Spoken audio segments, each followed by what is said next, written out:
Who crashed after the club. Full viral courtroom voiceover script. Highly engaging, detailed cinematic courtroom drama. The courtroom was louder than usual that morning. Not because people were arguing, because people were whispering. Everybody had already heard pieces of the story before the case even started. A late-night club, a luxury sports car, 3 friends. One violent crash, and one question nobody could agree on: who was actually driving? At the plaintiff's table sat a young man in his late 20s, wearing a neck brace beneath a dark jacket. Beside him sat his attorney, and a stack of medical bills nearly 3 inches thick. Across the courtroom sat the defendant, a sharply dressed woman with folded arms and an expression that switched constantly between anger and fear. 2 rows behind her sat another man nervously staring at the floor. Nobody knew yet why he was there, but before the day ended, he would become the most important person in the courtroom. At the bench sat Judge Judy. She opened the file slowly, then looked over her glasses. "This case," she said carefully, "sounds like a very expensive night out." A few people in the audience laughed nervously, but nobody at the front table smiled, because according to the lawsuit, somebody almost died. The plaintiff began first. According to him, he and the defendant had been close friends for years. That night, they went together to an upscale nightclub downtown to celebrate a birthday. There were 6 people total in their group: music, drinks, VIP section, videos, social media posts, the kind of night people brag about online, until 2:14 a.m. That's when everything changed. The plaintiff explained that after leaving the club, the group split into different cars. He claimed the defendant insisted on driving her black sports car despite drinking heavily throughout the night. Judge Judy interrupted immediately. "How heavily?" The plaintiff hesitated. "I saw at least 4 cocktails." The defendant instantly shook her head. "That's exaggerated." Judge Judy looked toward her. "You'll get your turn." The plaintiff continued. He said he initially offered to call a ride share, but according to him, defendant became irritated. She kept saying she was fine to drive. Then came the key detail. The plaintiff claimed he got into the passenger seat because he was afraid she might hurt herself or someone else if she drove alone. The courtroom stayed quiet, because everybody knew where this story was going. The plaintiff explained they had only been driving for around 10 minutes when the crash happened. According to him, the defendant was speeding through a yellow light while arguing about something from inside the club. Then, suddenly, headlights, a horn impact. The plaintiff closed his eyes briefly before continuing. "I remember the car spinning." Silence filled the room. Then airbags. He touched the side of his neck slowly. And then, nothing. The courtroom listened carefully now. Even Judge Judy leaned slightly forward. The plaintiff explained he woke up in the hospital hours later with a fractured rib, severe whiplash, a concussion, and thousands of dollars in medical expenses. But according to him, worse part came later, because after the crash, defendant started telling people he was driving. The audience reacted immediately. Judge Judy raised an eyebrow. "She blamed you?" "Yes," the defendant finally spoke.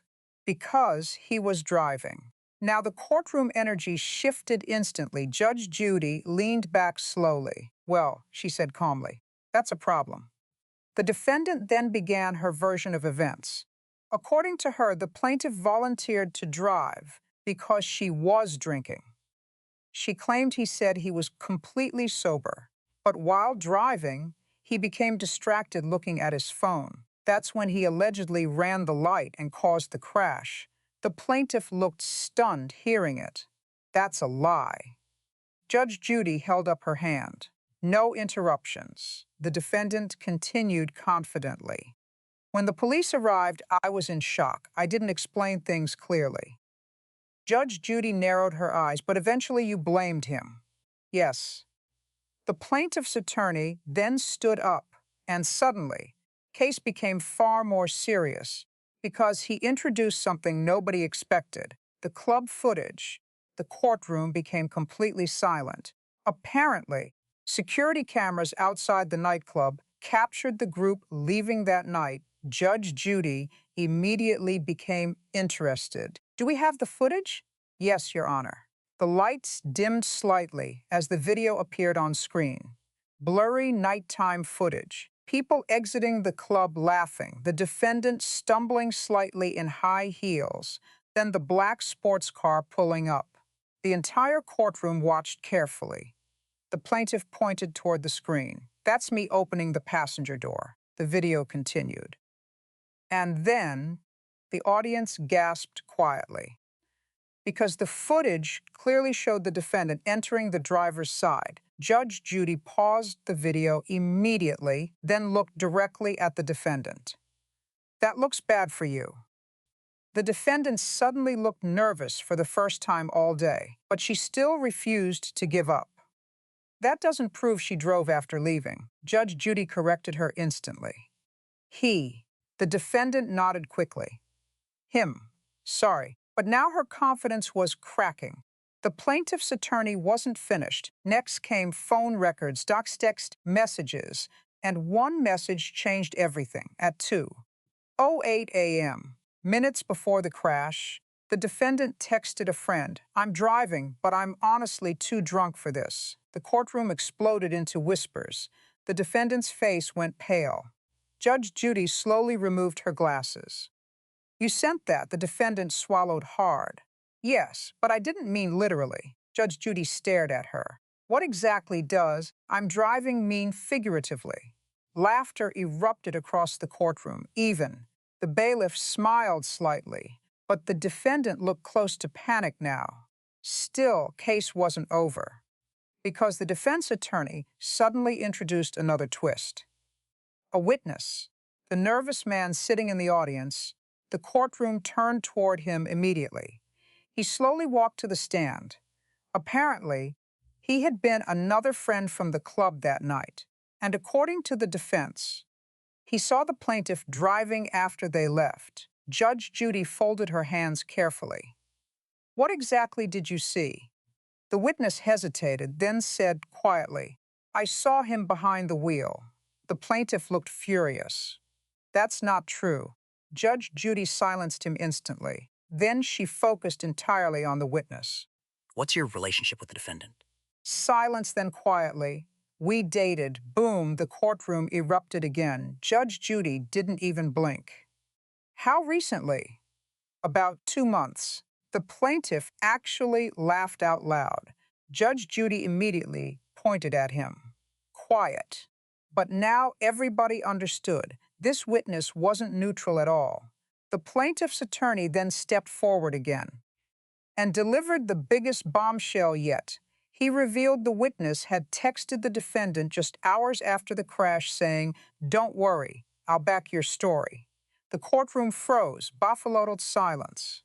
The witness immediately looked terrified. Judge Judy's face changed completely, because now this wasn't confusion anymore. This looked like coordination, possibly fraud. The defense attorney quickly objected, but the damage was already done. Judge Judy looked directly at the witness. "Were you planning to lie for her?" "No, but you offered to back her story." "I just meant emotionally." Judge Judy gave him a look that practically ended his existence. "Nobody texts, 'I'll back your story,' emotionally." The audience exploded laughing again. The witness looked ready to disappear. Then came another critical detail. The plaintiff's attorney introduced the official police body cam footage. And this destroyed everything. Because moments after the crash, while paramedics treated the plaintiff, the defendant could clearly be heard crying and saying, "I shouldn't have driven." The courtroom went dead silent. Even the defense attorney stopped moving. Judge Judy replayed the clip twice, then looked toward the defendant slowly. "You understand," she said carefully, "that this case is collapsing around you." The defendant finally broke emotionally. Tears started falling immediately. I was scared. Judge Judy nodded slightly. I believe that. The defendant wiped her face desperately. I didn't think anyone got seriously hurt. The plaintiff stared at her in disbelief. You blamed me. Now the courtroom became emotional instead of dramatic. Because suddenly, this felt less like legal strategy and more like betrayal. The defendant admitted she panicked after realizing police suspected alcohol involvement. According to her, one friend suggested saying the plaintiff had been driving. And from there, everything spiraled out of control. Judge Judy looked furious now. Do you understand how serious false accusations are? The defendant nodded silently. You could have ruined his life. No response. Then the plaintiff spoke again, quietly this time. I trusted her. And somehow, that line hit harder than everything else. The audience stayed silent. Judge Judy leaned back in her chair slowly. Then came the final ruling she reviewed. The surveillance footage, text messages, witness credibility, body cam audio, medical records, and the defendant's own admissions, then finally looked up. I find the defendant responsible for the accident. The plaintiff closed his eyes in relief, but Judge Judy wasn't finished. You drove while intoxicated. She pointed toward the witness and then attempted to construct a false version of events afterward. Nobody moved, nobody spoke. Then came the final line. One bad decision causes accidents. Judge Judy paused. But lying afterward destroys character. Absolute silence, the defendant cried quietly. The witness stared at the floor, and the plaintiff finally exhaled for the first time all day, because after months of pain, truth had finally crashed harder than the car ever did.